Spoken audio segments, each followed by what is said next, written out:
presidential pardon? How did it come into existence? So the pardon power is the ability of a president to forgive a federal crime.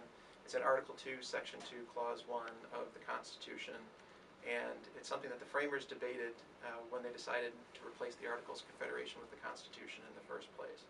One school of thought was that the president should have all of the clemency power. It should be an unchecked power on the judiciary. Another school of thought believed that the president's pardon power should be checked, that he should share it with the Senate, or that he should be limited to when he can give it, that is either before or after conviction. And the version that made it into the Constitution was virtually unlimited. It allows the president to forgive a federal crime at pretty much any time as soon as that crime is committed. And how does someone go about applying for a pardon? Well, there's really two ways to apply for a presidential pardon.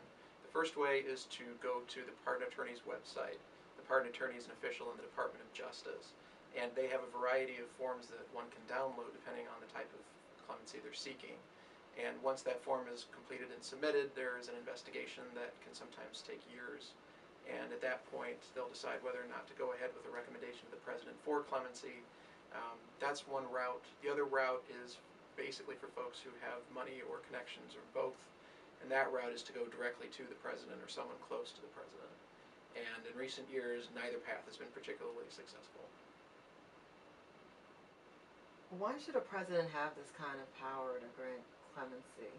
Well, the framers decided that the clemency power is something that should be in the federal government in some form. They debated the exact form it should take, whether it should be the president's exclusive power, whether it should be the power that's shared with the Senate or with the House or with both, whether it should be limited in terms of when the president can use it. And the two sides debated, and ultimately the decision was to give the president an all but unlimited clemency power, to basically entrust the president with the responsibility to use the clemency power responsibly. And that became one of the framers' check and balance powers. The president has the power to trump the federal judiciary in that regard. Do you agree that the president should have this type of authority to grant clemency? I think that somebody needs to be trusted with the pardon power, and I think that's what the framers ultimately decided as well. It makes sense for the president to have the pardon power because he's one person. He can make that decision very quickly. He doesn't have to wait around for Congress to act. He doesn't have to wait even for the pardon attorney to make a recommendation. If the president sees a need to use the pardon power, he has the ability to do that right away. And I think if you look through history, you see different moments where having that ability to act quickly has been very good for the country. George Washington pardoned the whiskey rebels.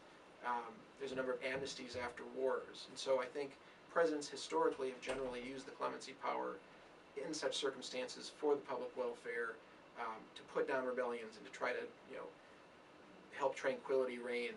And I think that's one of the main reasons why it makes sense for the president to have the